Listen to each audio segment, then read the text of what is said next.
Well, good morning, YouTube. All right, guys, today, another boring project. Today, we're working on Mama S's car. She's on her way over. We're gonna do an oil change on it, and we're actually put some tires on it. Not something we typically do here, but it's Mama S, so we're gonna take care of her. But as you can see, the shop here at the house is an absolute mess. Just too much junk in here. And guys, those of you that are new to the channel, this is why we're trying to get that other building fixed up, because I don't have the room in here to really do what I'd like to do. That other shop is probably around 3,500 square feet total. And this is about 800 square feet. Definitely need the extra space. All right, got the lights on. I'm gonna move some of this stuff out so that I can get Mama S's car in here to work on it.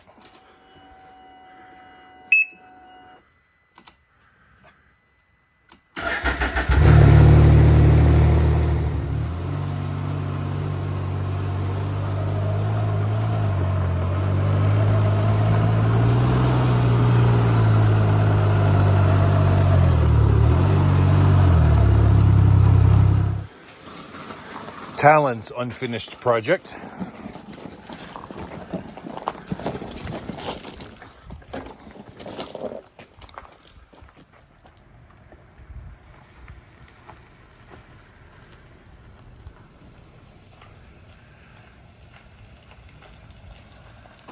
The Bergman actually smells a little bit like bad gas when I fired it up.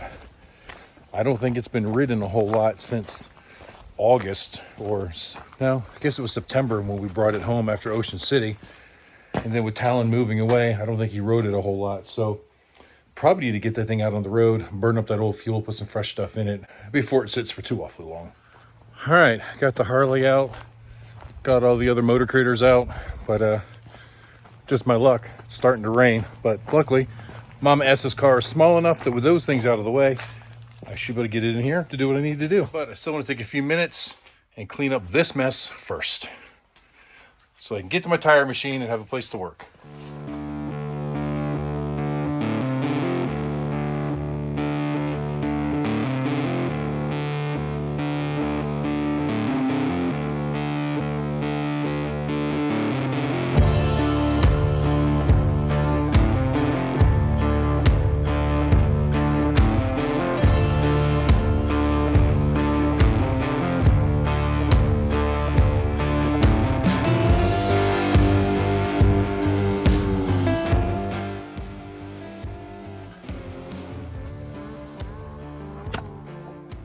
Well, although far from perfect, it is much better than it was. And at least I got the floor swept a little bit so that I'm not laying in all that sand and leaves as I'm working on Mama S's car.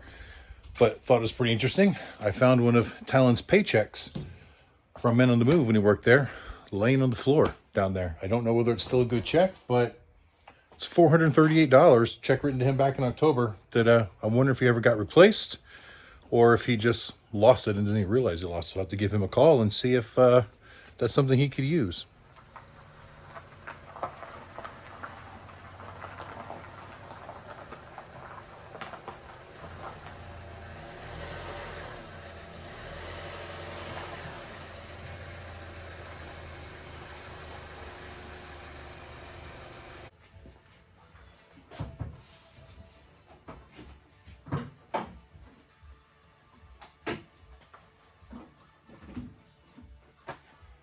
So now that I've got the car in the shop, you can see how small this shop gets, because this is a tiny little car and I still don't have much room to work around it. This car doesn't have a lot of ground clearance. I've got a fairly long arm, so when I got down there, I can see that I can clearly get to the drain plug without having to jack the car up.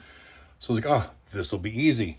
Reached up in there, felt like a 10 millimeter. I grabbed a 10 millimeter socket, and unfortunately, the monkey who did the last oil change has that drain plug so tight that I couldn't break it loose. It actually rounded the head of the bolt off. Drain plugs are not supposed to be that tight. And unfortunately, my extraction kit for stuff like this is up in Goliath. So I got to go take a ride to get the other tools that I need. And now I may have to jack it up just so I can get down there and get a better grip on it now that it's been boogered. Sometimes there's just some people that shouldn't work on stuff. All right, guys, I finally got it, but I take my my Irwin tool like such. Had used a 3/8 one and had to beat it on there with a hammer, but it's the only thing I could get to grip it, to make it come off. So now I got to try to get the drain plug out of here and see if the drain plug is still salvageable. All right, in a 24mm socket, we'll take off the cap for the oil filter, which is right down next to the valve cover in that little cubby hole. And there it is.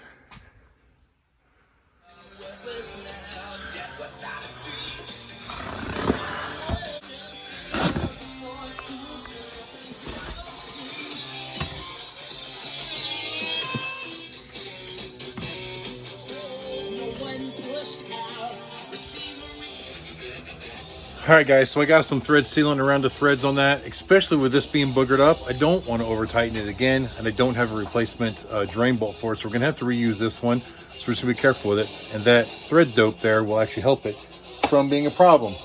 We got the new filter put in there, got the new O-ring put on, so now it's just time to reassemble it, top it back off with fresh oil. All right, guys, and I know I've mentioned this before, but when you're putting that oil filter cap back on there, the whole cartridge assembly, the O-ring is what does the sealing, and it sets inside that canister quite a ways. So you don't have to torque that down. Just tighten it up. Once that O-ring starts to set down into the canister, you'll feel the friction. It's not going to come loose. Just keep turning it until it seats and then stop. No extra torque, no extra nothing. It's just a plastic housing.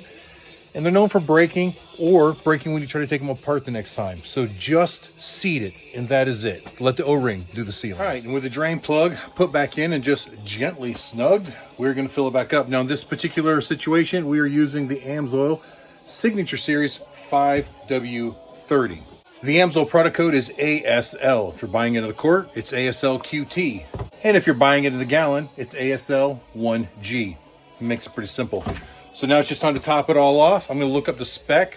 I think it's about 5 quarts, but I don't remember. I know I explained to you that this is the first time we've done the oil change on this car. And it's because Mama S just got this car about a month or two ago, just before Christmas actually. It's because her other car got crashed. And it was the same exact car, just a different color. I think a slight year difference.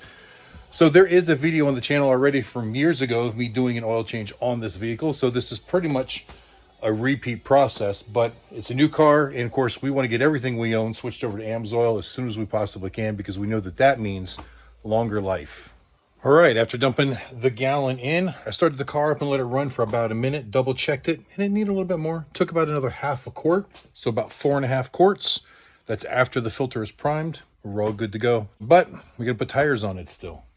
So let's get to that part. All right, looks like I got lucky with a single jack point. I was able to get both tires off of the ground on this side at the same time. So I'll go ahead and do 2 tires at a time. I put jack stands underneath just for safety.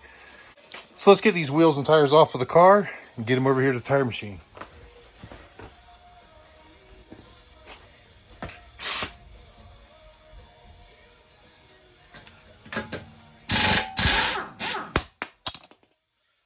My hose doesn't want to stay on this fitting for some reason.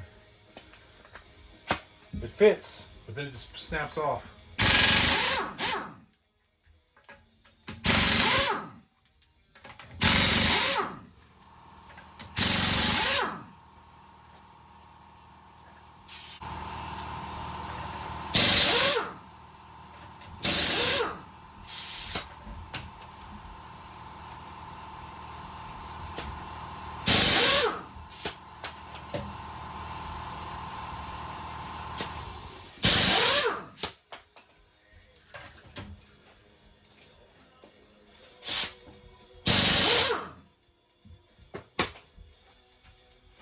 Yeah, so that's quite annoying. I'm gonna have to see if I find another fitting for it. The problem is I had all of my replacement fittings in Talons toolbox that was here. Well, when he moved, he took that toolbox and all of my fittings and stuff that were in it went with it. All right, so just one of those days where it seems like nothing works right. This hose is normally the lead that comes off of the tire machine, and I just plug my shop air hose into it when I need it. That way there's not air to the tire machine all the time, because we really don't use it that often. I was having the same problem with this fitting. It wouldn't stay in that coupler. It kept popping out. No matter what I tried. Somehow the kids had some kind of an adapter rigged up, but it wouldn't stay on this fitting either. Taking it all apart, there's no way I can make the fittings work. So I went to go grab another air hose. So there's another air hose that I've had laying around the shop. That fitting on that end works good with that coupler. But look, apparently the other end got cut off and nobody fixed it. No worries, I have another air hose. Yeah, so I remembered that I had a new air hose. So I went and got this one. And again, that fitting works fine. But guess what? The other end, they broke the brand new air hose. Didn't bother to fix it. And they wait till I need it, then I figure out that my crap don't work. So now I'm going to take this air hose and just put it onto the barb on the tire machine. That way it works. And hopefully this will all work. All right, so now I've got a 50-foot coil of hose to go 4 feet. But it appears that it is all working. So that's how we're going to do it. It's a little slow, but it's working.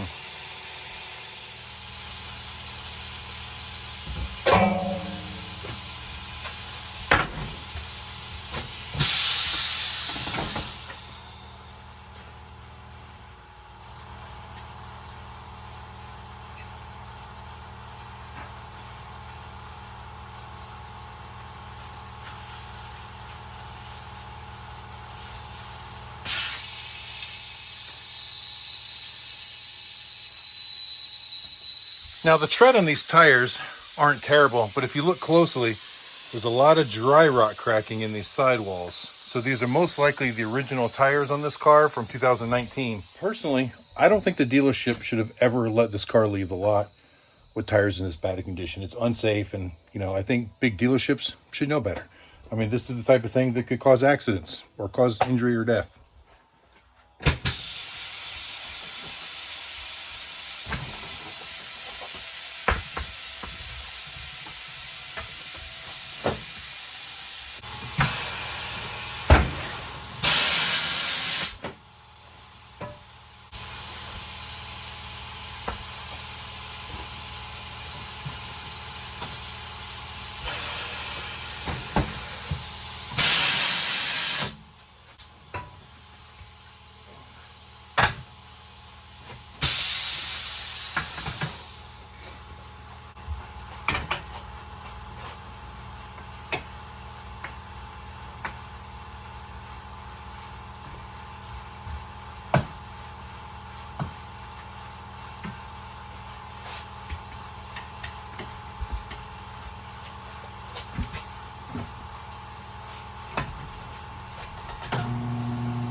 All right, guys, now take note. I was really careful about where I broke the bead and where I put the tire iron in, because Mom's car does have these tire pressure sensors, and they're relatively fragile. If you're not careful, it doesn't take much to break one of those off. Also, take note, this wheel already has some scratches on it that I did not do. However, you'll see that once I get the tire lip over the anvil on the tire machine, I pull my tire iron out and I just kind of load the tire so it doesn't fall back off. That way the wheel isn't rotating with that piece coming off. That's how you scratch wheels. Always pull the tire iron out first. I see so many people lay it down and hit the pedal, and then when that comes off, it scratches the rim. All right, so the tires that we are replacing on here, we're using the Goodyear Assurance Finesse. And they're a pretty good tire. We found them at a pretty good deal online. So we're going to slap these on here real quick. Also take note that these tires have a symmetrical tread pattern. So they are not directional tires. And I did double check for arrows along the sidewall as well. So it doesn't matter which direction they get mounted on the wheel or which direction they rotate. So we're going to put them with the balance dot on the outside. Makes it easier for us to line up. All right, so we're going to hit them with a little bit of tire lube. Ooh, looks like my tire lube is dry. We need more lube. Got some here somewhere.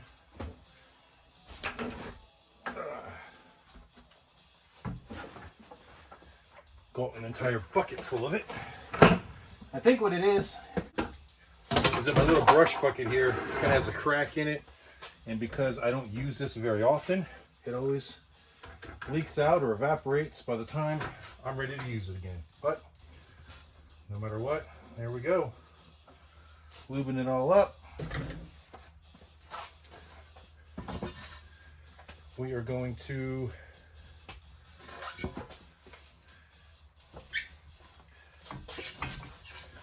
try to...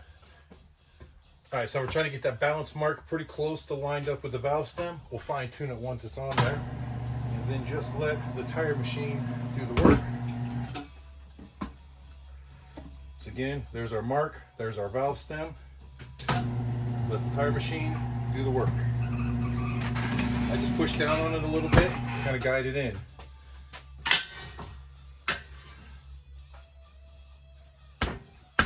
We check our alignment, and our valve stem and our mark is in line. Now we want to release the clamp.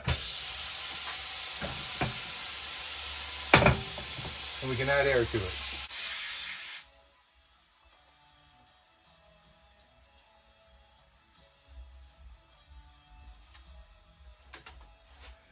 And this inflator won't work without a core being in the valve stem. So we were getting nowhere with that. There we go. Now the tire's airing up. We got one bead to pop. We just got to get the other one to pop now.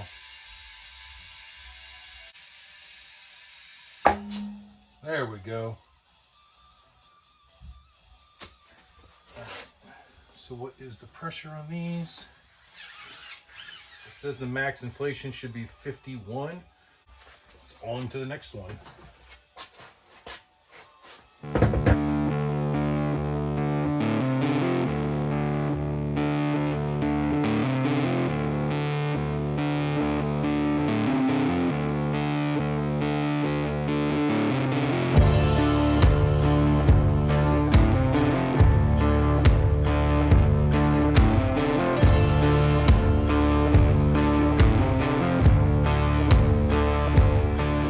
So tire number 2 went a whole lot faster, a whole lot easier. So now I've got to balance these real quick before I put them on. We're going a little old school with that. I've got an old school bubble balancer here. I don't have one of them big fancy high speed ones, but these worked great before the invention of the computer controlled one. So we're going to go ahead and give it a go. All right, guys, for those of you who've not seen this before, you see it works like a level. There's a bubble in the middle of it. And if you bring it off, you see the bubble leaves the red circle. When it's balanced, the bubble lines up with the circle. All we have to do is knock out the center cap on the wheel so that we can see that bubble as we set it on there. The wheel will self-center because the cone on the balancer is tapered. And then we just got to watch the bubble. We lay weights around where we need to until we get it all to work. And then that's where we put the weights on. All right, so now with the wheel on it, you can see that the bubble is not lined up in the center. As you do this, yep. So we are a little bit off. Now, at this point, I have not removed the weights that were already on the wheels. A lot of times I like to just check and see, because many times the tires aren't really the issue, but sometimes there's a out of balance in the casting of the wheels.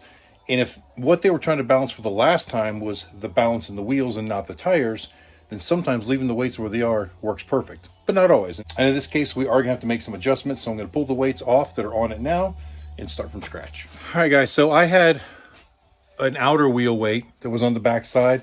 But I noticed on the inside of the wheel, closer towards the outside edge of the wheel, there was also a stick-on weight on the inside.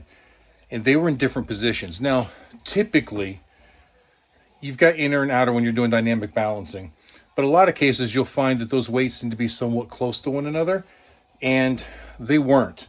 And by removing this one, but leaving the inner one in, we got really, really close.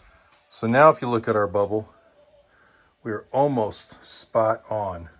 So if we wanted to try to correct that, we need the bubble to go back that way, which means we need to put the weight over here on the tire. So if we come in a direct line to that, that's pretty darn close right there. All right, and tire number 2, once again, guys, really, really close. And same thing, I pulled off the outer weight, left the inner one in. Now I'll lay this weight back on where I think it might bring it close, and if that's the case, then I'll flip it around the other side and put it on. So to give you a little bit better idea, you can see where the bubble is coming out just a little bit on this side. So I'll go straight out from there and lay the weight on the wheel right here. But watch the bubble when I do it. See, it lines up a little bit better. A little bit of weight is all it took. Get it where it needs to be. So with the weight still laying on the tire in that correct spot, I basically put my thumb over it so I know where it is, and I move that spot to the 12 o'clock position as I take the wheel off of the balancer. And then I hammer that weight on in that same spot on the back side of the wheel.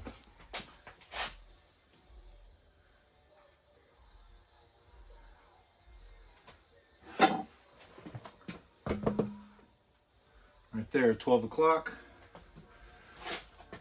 Come right straight back here, put that weight on. Just like that.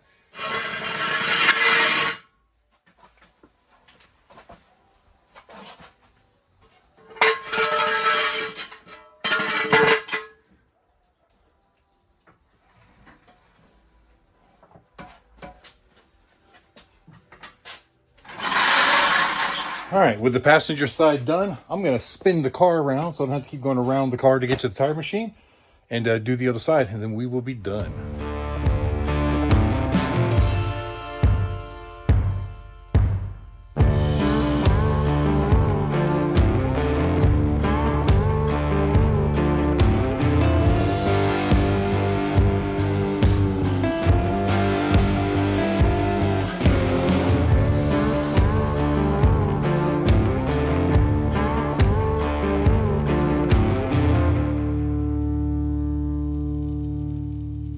Well, we're all done. Unfortunately, on tire number 3, the driver's side front, I broke the damn sensor. You know, I was sitting there telling you guys, so you got to be careful with it. And I had it out of the way, but as the tire moved, it just popped up into a spot, broke the damn thing right off. So, man, now I got to go in there and tell my mom I broke her tire sensor. That sucks.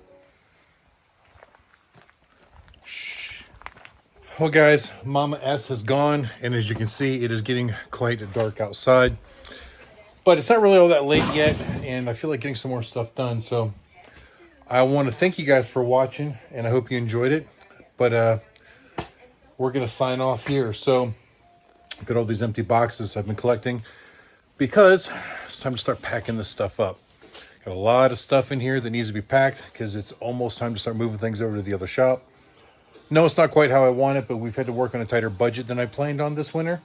So I still want to get there, and then I can make it my own while I'm there. So I'm going to start getting this stuff done because it just needs to be done. So, guys, thanks again. Until next time I see you, keep those engines running.